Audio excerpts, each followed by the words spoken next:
बच्चों की दुनिया बहुत अलग होती है। वो हमारी दुनिया के मुकाबले ज्यादा रंग बिरंगे होते हैं। उनमें जिज्ञासा, रोमांच होता है। मूवी स्ट्राइप के पिटारे से आज की खूबसूरत कहानी ऐसे ही एक बच्चे की है जो दूसरों से अलग है, जिसे ये नहीं पता कि आखिर वो कौन है, एक लड़का है या फिर लड़की। क्या वो कभी खुद को पहचान पाएगा या औरों की तरह गुमनामी में खो जाएगा?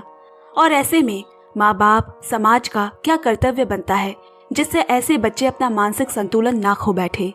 2023 की Spanish film 20,000 Pieces of Bees, director Estibaliz Urresola Solaguren, IMDb 7। दोस्तों, हमारी एम्प्टी फैमिली 3 लाख पूरे होने में बस कुछ ही दूर है। आपके ढेर सारे प्यार और सपोर्ट से हम सभी यहाँ तक पहुँचे हैं। जो नए हैं और हमें सुनते हैं लेकिन सब्सक्राइब नहीं किया, ऐसा ना करे, सब्सक्राइब तो कर दो। तो फिर चलिए अभी फिलहाल ये कहानी सुनते हैं। बच्चों की गर्मियों की छुट्टियां शुरू हो चुकी है। एन उन्हें लेकर अपनी माँ के घर जा रही है। काम की वजह से उसका पति गोरका नहीं जा पाएगा। उसे 1 हफ्ते अभी ओवरटाइम करना होगा। वो उन्हें स्टेशन तक छोड़ने आया है। उनके 3 बच्चे हैं। सबसे बड़ी बेटी नारिया, फिर एनेको और सबसे छोटा एइतोर, जिसे प्यार से सब कोको बुलाते हैं। उसके कंधे तक लंबे बालों और कपड़ों के ढंग से कोई भी उसे लड़की समझने की भूल कर सकता है, मगर वो उनका सबसे छोटा बेटा है। सभी बाबा को अलविदा कहते हैं। अब वो हफ्ते भर बाद मिलेंगे, पर कोको खामोश है।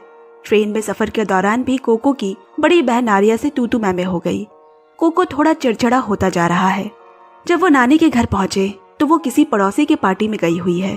वहां एन और बच्चों को देख सब खुश हो गए। शाम को मोहल्ले के बच्चे आपस में खेल खेल रहे हैं। उनको कागज पर अपनी एक विश लिखनी है और फिर उसे जलते हुए बॉनफायर में डालनी है। नए बच्चों को देख उनमें से किसी ने उनका नाम पूछा। कोको बताने पे वो हंस पड़े। ये कैसा नाम है कोको? ना तो लड़कों का मालूम पड़ता है ना ही लड़की का। खैर, अब रात में नानी के पुराने घर में कमरों की कमी की वजह से एनेको और कोको को साथ सुलाया गया, मगर किसी भी हाल में कोको को उसके साथ नहीं सोना। उसे माँ और बड़ी बहन के साथ सोना है। माँ ने समझा बुझाकर दोनों को शांत किया। सोने जाते वक्त एन ने माँ से कहा, मैं बाबा का वर्कशॉप इस्तेमाल करना चाहती हूँ। उनके गुजर जाने के बाद वो वैसे का वैसे ही पड़ा है। दरअसल एन के बाबा एक मूर्तिकार थे। उन्होंने अपने जीवन काल में बहुत सारी मूर्तियां बनाई है और वही हुनर एन के पास भी है। माँ बोली, अचानक किस लिए? तुम्हारे और गोरका के बीच सब ठीक तो है? कोई पैसों की तंगी है क्या? एन ने बात को टालते हुए कहा, क्यों ना कल बात करें। अब अगली सुबह एन और बच्चे बाबा के वर्कशॉप की सफाई में लग गए। काफी समय से चीजें बंद पड़ी है यहाँ। नानी ने कहा कि वो किसी काम से बाहर जा रही है। दोनों बच्चे भी साथ जाने की जिद करने लगे। एन बोली कि जाते हुए उसे आंटी लीटा के यहाँ छोड़ जाएं। उसे वहां से अपने काम को शुरू करने के लिए 20 वैक्स की जरूरत है। ये एक तरह का मोम है जो मधुमक्खी के छत्ते से निकलते हैं और ठंडी हो जाने पर ये काफी सख्त हो जाती है। वहाँ कोको आंटी लीटा को मधुमक्खी की मदद से किसी के कमर के दर्द का इलाज करते हुए देख रहा है। रिको नाम की लड़की अपने दादाजी के साथ वहाँ आई है। वो आंटी लीटा को उनके बागीचे में फले कुछ सब्जियां देने आई है। गांव के घरों में आज भी ये प्रथा मौजूद है। जल्द ही दोनों बच्चों में दोस्ती हो गई। अब नानी के साथ घूमते हुए कई लोग कोको को प्यार से पुचकारते हैं। उसके भोले से चेहरे, लंबे बालों को देखकर उन्हें लगा कि वो एक लड़की है और कोको को ये सब सुनकर बड़ा ही अच्छा लग रहा है। वो नानी माँ का हाथ पकड़े मंद मंद मुस्कुरा रहा है। रात को भी वो चुपके से माँ से चिपक कर सोने की कोशिश करता है और पूछता है, माँ, क्या मैं बड़ा होकर बाबा जैसा हो जाऊंगा? माँ आधे नींद में ऊँघते हुए बोली, हाँ, पर क्यों पूछ रहे हो? क्योंकि मैं उनके जैसा होना नहीं चाहता। माँ बोली, तुम जो चाहे बड़े होकर बन सकते हो, अभी सो जाओ, बहुत रात हो गई है। अगली सुबह वो नानी के साथ बाथरूम में है और उनके कपड़ों को उलट पुलट कर देख रहा है और एक बार तो वो नानी को नहाते हुए भी झांकता है। अब दोपहर में फैनी आंटी आई है। वो सब इस गर्मी से राहत पाने के लिए स्विमिंग पूल में जाने की बात कर रहे हैं। तभी नानी ने कहा, हाँ, और कोको के बाल भी छोटे करवाने होंगे क्योंकि मोहल्ले की सभी औरतों को लगता है कि मेरी 2 पोतियां हैं। जिस पे सब हंस पड़े, मगर कोको को अपने बाल नहीं कटवाना। एन ने भी ज्यादा जिद नहीं की। बोली, रहने दो, उसे अपने बाल बहुत पसंद है। पर अब पूल जाने की बात पर कोको वहाँ भी नहीं जाना चाहता। वो नानी के साथ घर पर रहेगा। माँ के बार बार पूछने पर वो बोला, क्योंकि मुझे मेरे हाथ और पैरों की उंगलियां नहीं पसंद, जिन्हें खूबसूरत बनाने के लिए वो उनकी नेल पॉलिश लगाता है। ये बहुत बदसूरत है, मुझे आपकी तरह उंगलियां चाहिए। माँ ने बड़े प्यार से पुचकारते हुए कहा। नहीं बेटा, तुम्हारी उंगलियां भी बहुत सुंदर है, और किसी तरह बहला फुसला कर वो उसे वहां ले गई। मगर ना जाने क्यों वो किसी भी तरह सामने ही नहीं आना चाहता। पहनी हुई बाथरोब वो निकालना नहीं चाहता, उसे ऐसे ही खुले खुले में रहना नहीं पसंद। अब वह आंटी फैनी के साथ बैठे उनसे पूछ रहा है, आपको लड़का चाहिए था कि लड़की? आंटी ने हंसकर कहा, जो भी हो, बस स्वस्थ होना चाहिए। जिस पर फिर कोको ने पूछा, मगर क्या हो अगर वो लड़की बनना चाहता हो या उसे अपना नाम नहीं पसंद हो? आंटी ने उसके बेतुके से बहके सवालों को हंसकर टाल दिया। अब कोको वहाँ कुछ लड़कियों को देखता है। वो उनके पास जाकर खड़ा हो गया। ये वही लड़कियां हैं जो उस दिन उसका नाम पूछ रही थी। वो किसी लड़कियों की मेंबरशिप की बात कर रही है। कोको बोला, मैं भी तुम्हारा क्लब ज्वाइन करना चाहता हूँ। उन्हें लगा कि वो भी एक लड़की है और उसे ग्रुप में ले लिया। अब यहाँ चेंजिंग रूम में आंटी फैनी एन को अपने बेटे के बैप्टिज्म में आने को कहती है, मगर एन थोड़ा आनाकानी कर रही है क्योंकि वहां जाने से पैसे खर्चे हैं, फिर तोहफे, बच्चों के कपड़े अलग से। आंटी फैनी बोली, एक तो तुम इतने सालों बाद आई हो, तुम्हें आना ही होगा, बाकी खर्चों का तुम मत सोचो, मैं हूं ना। एन मुस्कुराने लगी। अगर पैसों की तंगी नहीं होती तो एन को बाबा की वर्कशॉप का काम दोबारा शुरू न करना पड़ता और गोरका भी गर्मियों की छुट्टियों में अपने परिवार के साथ होता। अब कपड़े बदलने के लिए एन, कोको और हाल ही में जिस ग्रुप को कोको ने ज्वाइन किया है उसकी एक लड़की को 7 बाथरूम दिया गया और वहाँ लड़की को मालूम चल गया कि वो एक लड़का है। उसका नाम ऐतौर है। वो कोको पे झूठ बोलने के लिए गुस्सा करने लगी। तुमने झूठ बोलकर हमारा ग्रुप क्यों ज्वाइन किया? और वहाँ से चली गई। कोको माँ से सच बताने के लिए गुस्सा है। वो नहीं चाहता था कि ये पता चले किसी को। माँ उसके इस तरह के बर्ताव देखकर हैरान है। घर पर भी वो रात को नानी के पास सोने चला गया और उनके एक माला जपने की हार उंगलियों में फेरने लगा।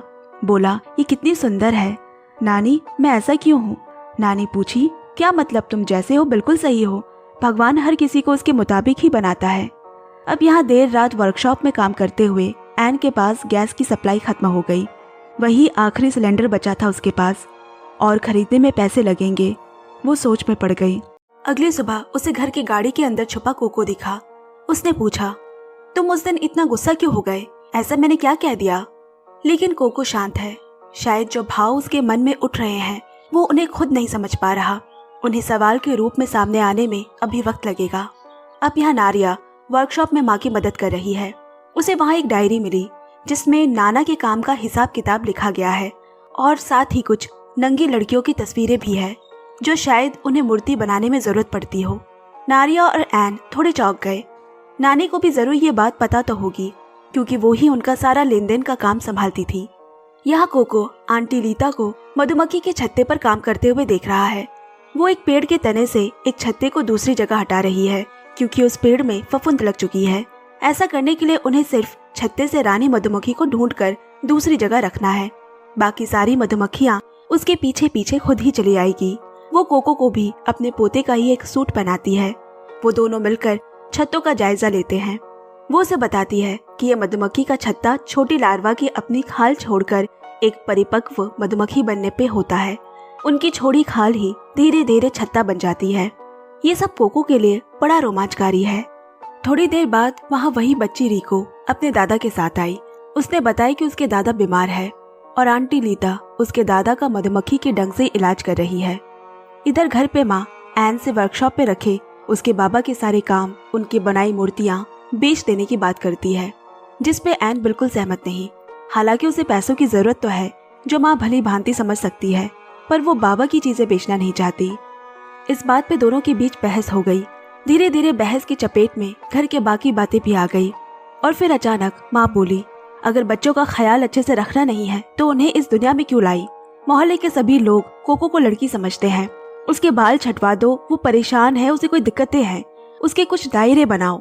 एन गुस्से में बोली, आप कोको को बीच में ना लाए, वो सिर्फ 8 साल का बच्चा है, वो अभी समझदार नहीं है। एन वैसे ही अपने काम को लेकर परेशान है, ऊपर से ऐसी बातों को लेकर वो और दिमाग नहीं लगा सकती। शाम को वो अपने पति से किराए पे एक घर लेने के बारे में बात करती है। वो माँ के रोज रोज के झगड़ों से तंग आ गई है, पर गोरका ने समझाया, थोड़ा सब्र रखे। जब वो बच्चों से बात करने उनके कमरे में गई तो वो वहाँ नहीं है। दरअसल वो नानी के कमरे में उनके गहने, उनके कपड़ों और मेकअप से खेल रहे हैं। उनके लिपस्टिक लगे होठों को देखकर एन के गुस्से का पारा चढ़ गया और उसने दोनों को वहाँ से अपने कमरे में खदेड़ा। अब रात में कोको ने बिस्तर गीला कर दिया है। एनेको छोटे भाई को कपड़े बदलने में मदद करता है। तब कोको ने कहा, क्या तुम्हें हमेशा से मालूम था कि तुम एक लड़के हो? वो बोला, हाँ हमेशा से। क्यों? फिर कोको बोला, क्या ऐसा हो सकता है कि जब मैं माँ के पेट में था तब कुछ गड़बड़ हो गई हो? वो अपने छोटे भाई को देख रहा है और दोनों बिना बोले काफी देर तक यूं ही बैठे रहे। एक दिन कोको आंटी लीता के साथ उनके बागीचे में हाथ बटा रहा है। कुछ मधुमक्खियां उसके पास मंडराने लगी। उसे घबराया हुआ देख आंटी लीता ने उसे अपने गोद में बिठाया और धीरे से आंख बंद कर उसे साथ दोहराने को कहा, मैं तुम्हें नुकसान पहुंचाने नहीं आया हूँ, मैं तुमसे दोस्ती करना चाहता हूँ। क्योंकि मधुमक्खी इंसान के डर को भांप लेती है, इसलिए कभी उनके सामने घबराना नहीं चाहिए। जब कोको ने आंख खोली तो वो जा चुकी थी। वो आंटी से बोला, मैं तो बिल्कुल किसी छोटी बच्ची की तरह डर गई थी। आंटी लीता ये सुनकर थोड़ा थम गई। फिर बातों ही बातों में उन्होंने पूछा, क्या तुम्हें मालूम है कि छत्ते में 3 तरह की मधुमक्खी होते हैं? एक वो जो सारा दिन छत्ते में काम करती है, फलों का रस लाती है और बाकी मधुमक्खियों का ख्याल रखती है। कोको एकदम से बोला, जैसे आप। आंटी लीता हंस पड़ी। फिर उन्होंने कहा, दूसरा होता है भौरा। कोको बोला, जैसे पापा और एनेको। और फिर थोड़ी देर तक वो रुकी रही, मगर और किसी का नाम कोको ने नहीं लिया, अपना भी नहीं। फिर आंटी लीता बोली, और अंत में होती है रानी मधुमक्खी। बोलो तो वो कौन है? कोको एकदम से चहकते हुए बोला, वो मैं हूँ। उन्होंने पूछा, क्या तुम भौरा नहीं बनोगे? वो बोला, नहीं, मैं तो मधुमक्खियों की रानी हूँ ना। आंटी लीता उसके भोलेपन पर मुस्कुरा तो रही है, मगर कहीं न कहीं इस खेल के जवाबों में बहुत गहराई है, जो अभी शायद कोको समझ नहीं पा रहा कि उसे रानी मधुमक्खी क्यों बनना है। अब कुछ दिनों बाद आंटी फैनी कुछ पुराने कपड़े लेकर बच्चों को देने आई है। कई महीनों से कोई नए कपड़े उन्होंने पहने नहीं थे, तो वो बहुत खुश हो गए। कोको को एक चमकीले जलपरी वाला कपड़ा पसंद आया।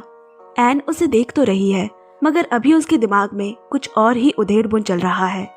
रात में एन कोको के कमरे में आई। वो जलपरी बनकर बैठा है। बड़े प्यार से उसने उसे गले लगाया और पूछा, तुम उस दिन बाथरूम में गुस्सा क्यों हो गए थे?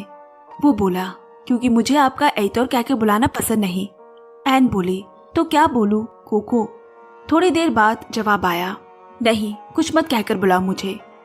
अब यहाँ कोको आंटी लीता की मदद कर रहा है। तभी उन्हें कोको के बैग से उसकी नानी का वही हार मिला। आंटी बोली, ये तुम्हारे पास क्या कर रहा है? वो चुप है क्योंकि उसने तो उसे चुराया है। बोलो कोको। वो खामोश रहा, फिर बोला, ये मेरा नाम नहीं। तो क्या ऐतौर है? कोको बोला, मेरा कोई नाम नहीं है।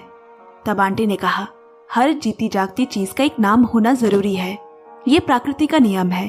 तो तुम खुद अपने लिए कोई नाम चुन लो जो तुम्हें पसंद हो। और वो सोच में पड़ गया। कोको आजकल बहुत चुप चुप सा रहने लगा है, जैसे आधी बातें मन में ही रख लेता हो। इसलिए लीता उसे नदी में तैराने ले गई। उसे थोड़ा खुलने की जरूरत है, थोड़े शारीरिक कसरत की भी। वहाँ घंटों पानी में खेलकर कोको के अपने दिमाग में भरी सारी बातें वो थोड़ी देर के लिए भूल गया और खुलकर हंस रहा है। उसी दोपहर वो नानी के साथ चर्च आया है। वहाँ एक मूर्ति की ओर इशारा करके कोको के पूछने पे नानी बोली, वो सेंट लूसिया है जो सेंट अगाथा से प्रार्थना कर रही है ताकि वो गरीब लोगों की मदद कर सके, और उस मूर्ति में सेंट लूसिया को राजा सजा दे रहा है। कोको बड़े गौर से ये सब देख रहा है। अगले दिन वो रिको के साथ नदी में नहाने गया और उसे रिको की वो झालर वाले कपड़े बहुत पसंद आए, तो उन दोनों ने आपस में उन्हें बदल लिया। इसके बाद कोको ने उसे कहा, मेरा असली नाम लूसिया है, मगर तुम किसी को इस बारे में कुछ मत बताना। रिको भी हाँ में सर हिलाती है। अब यहाँ एन का काम लगभग पूरा हो चुका है। लगता है ये नौकरी उसे मिल जाएगी। तभी उसे एक फोन आया। वो तुरंत एक मॉल पहुंची। वहां से शिकायत आई है कि एनेको और कोको मॉल की किसी दुकान में नए कपड़े पहनकर देख रहे हैं, और कोको ने पहनने के लिए एक खूबसूरत सी हल्की गुलाबी रंग की फ्रॉक चुनी है। शुक्र है एन की दोस्त वहाँ काम करती है, तो उसने बात बिगड़ने नहीं दी। फिर एन एक दिन आंटी लीता का शुक्रिया करने आई, जिस तरह से उसने एन की गैर हाजिरी में कोको का ख्याल रखा है। लीता ने साफ साफ शब्दों में कहा, वो खुद को एक लड़की मानता है। एन बार बार ये बात सुनकर अब थक चुकी है और बोली, मैं मानती हूँ कि कुछ समय से मैं अपने बच्चों के आसपास नहीं रह पा रही, मगर इसका मतलब यही नहीं कि आप लोग जो मर्जी आए उनके दिमाग में डालो। हाँ, मैंने उसे कभी लड़के और लड़की में फर्क करना नहीं सिखाया, क्योंकि वो अभी सिर्फ 8 साल का है। सबको सिर्फ बातें बनाने आती है। मुझसे पूछा है 3 बच्चों को पालना क्या होता है। आंटी लीता ने सिर्फ एक बात कही, या तो तुम इस बात को बाकी लोगों की तरह नजरअंदाज कर सकती हो या आयतौर से बात कर सकती हो, मर्जी तुम्हारी है। एन थम सी गई। उसे कुछ समझ नहीं आ रहा कि वो क्या कहे क्या करे। उसके मुंह से निकला, मैं क्या पूछूंगी आयतौर से। लीता बोली, तुम्हें किस बात से डर लग रहा है? परिस्थिति का सामना करो। मगर सच तो यह है कि अपने ही बच्चों का सामना करना किसी भी माता पिता के लिए सबसे कठिन काम है। एन सोफे पर बैठ गई और बोली, मैंने इस नौकरी को पाने के लिए बाबा का काम जमा कर दिया। मुझे मालूम है कि ये गलत है, मगर कुछ समझ नहीं आ रहा कि मैं क्या करूं, कहाँ जाऊं। आंटी लीता ने उठकर उसे हिम्मत देते हुए कहा, तुम भले ही अपनी परिस्थिति से जूझने के लिए कुछ भी करो, मगर ये बात ध्यान रखना कि तुम्हारे बच्चे कभी खुद के लिए शर्मिंदगी महसूस ना करे। उन्हें ऐसा बनाओ कि खुद से आंख मिला पाए, उसके बाद ही वो दुनिया की आंखों में आंखें डाल जी सकेंगे। अब रात में चुपके से कोको और एनेको एन के वर्कशॉप में वही खेल खेलते हैं जो वो पहले दिन उन बच्चों के साथ खेल रहे थे। अपनी एक विश लिखकर उसे आग में जलाना है। वहीं जमीन पर उन्होंने आग जलाई। कोको के पूछने पे एनेको बोला उसकी विश है कि पापा यहाँ उनके पास आ जाए, और कोको ने बताया कि उसकी विश है कि सब उसे लूसिया कहकर पुकारे।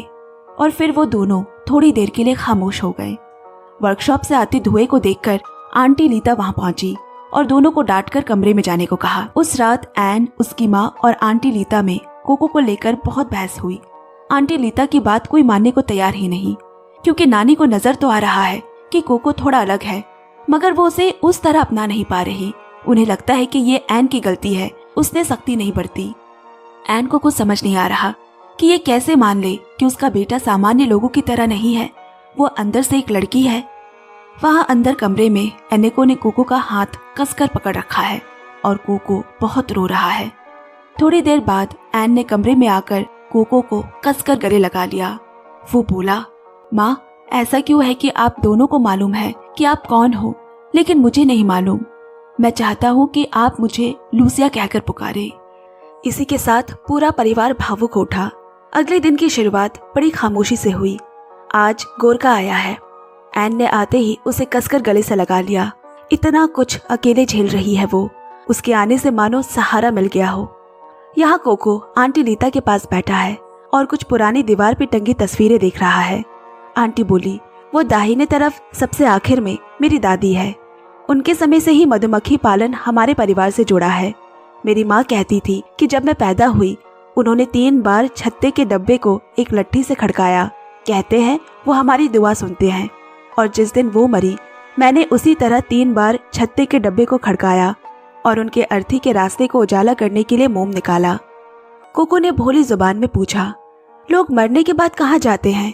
क्या मैं भी मरकर एक बार फिर जन्म ले सकता हूँ, एक लड़की की तरह? इस बार कोको को सुनकर लीता को बहुत बुरा लगा। तुम्हें इसके लिए मरने की जरूरत नहीं है, तुम तो पहले से ही बहुत प्यारी बच्ची हो, आंटी लीता ने कहा। अब रात में एन ने सारी बातें खुलकर गोरका को बताई। उसे भी पहले पहले एन की तरह यही लग रहा है कि कोको अभी छोटा है, माँ, बहन, दादी, नानी से घिरा रहता है, इसीलिए थोड़ा भ्रमित है। थोड़ा बड़ा हो जाएगा तो सब ठीक हो जाएगा। पर एन बोली, तुमने कभी गौर किया है कि उसका बचपन से कोई दोस्त नहीं, वो सबसे अलग थलग रहता है। पर यहाँ उसने एक दोस्त बनाया है, वो एक लड़की है। और तुम्हें उसके साथ कोको को देखना चाहिए, वो उसके साथ कोई अलग ही कोको बन जाता है। गोरका से ये उम्मीद नहीं कर सकती कि वो एक ही रात में सब समझ जाएगा। अब अगले दिन आंटी फेने के बेटे का बैप्टिज्म होना है। जो भी हो, पर दुनिया से पहले वो कोको आयतौर की माँ है। कोई कबूल करे या ना करे, उसे अपना बच्चा जैसा भी हो मंजूर है। उसने उसकी खुशी के लिए उसे एक प्यारी सी ड्रेस पहनाई, मगर आते जाते नानी नाक भों सिकोड़ रही है। अब कोको बाकी भाई बहनों के साथ गाड़ी में बैठा है। अंदर एन और गोरका की बहस चल रही है। गोरका अपना मजाक नहीं बनाना चाहता और इधर नानी मुंह फुलाकर दूसरे गाड़ी में चली गई है। रस्म होने वाली जगह पहुंचकर एन ने कोको से कहा, तुमने कपड़े क्यों बदल लिए? वो बोला, क्योंकि मैं नहीं चाहता कि नानी की तरह पापा और आप भी उदास हो जाएं। एन के पास इसका कोई जवाब नहीं। वो उठकर इधर उधर गोरका को ढूंढने लगी, पर वो अपने दोस्तों में मशगूल है। जब शाम हो आई तो उन्हें कोको कहीं नहीं मिल रहा। पहले तो घर पर ही ढूंढा गया, उसके बाद सब बाहर ढूंढने उसे निकल पड़े। नदी किनारे के जंगलों को छान मारा, पर वो कहीं नहीं है। कहीं वाकई में देर ना हो गई हो। कोई जोर जोर से एइतौर पुकार रहा है तो कोई कोको। एन और गोरका एक लाचार माँ बाप की तरह मारे मारे फिर रहे हैं, मगर दूर तक जाकर सिर्फ उनकी आवाज की गूंज ही वापस लौट कर आ रही है। तब भाई एनिको ने पूरे जोर के साथ चिल्लाया, लूसिया, लूसिया, और 2 बार नाम पुकार कर वो रो पड़ा। उसके बाद एन ने भी कांपते होठों से लूसिया कहकर पुकारा। आज उसे दुनिया का डर नहीं, कोई शर्म नहीं, उसे वो जैसा भी है मंजूर है, बस वो वापस आ जाए। यहाँ लूसिया आंटी लीता के बताई तरीकों से एक लाठी से मधुमक्खी के छत्तों के डब्बों को 3 बार ठोक कर उनसे फुसफुसाते हुए कह रहा है, मैं लूसिया हूँ, मैं लूसिया हूँ। उस रात के कट जाने के बाद सुबह की रोशनी से सिर्फ अंधेरा नहीं मिटा, लोगों के मन की अस्पष्टता भी साफ हो गई और लूसिया का जन्म हुआ। पूरा परिवार एक ही बिस्तर पर है। गोरका रात भर रोया है और एन ने एक बार भी पलकें नहीं झपकी होगी, क्योंकि सामने लूसिया सोई है। इसी के साथ ये कहानी यही समाप्त होती है। धन्यवाद। कहानी कैसी लगी कमेंट्स करके जरूर बताएं। मैं जल्द ही नई कहानी के साथ आपसे मिलती हूँ। तब तक keep listening, keep loving. Bye bye, love you, take care.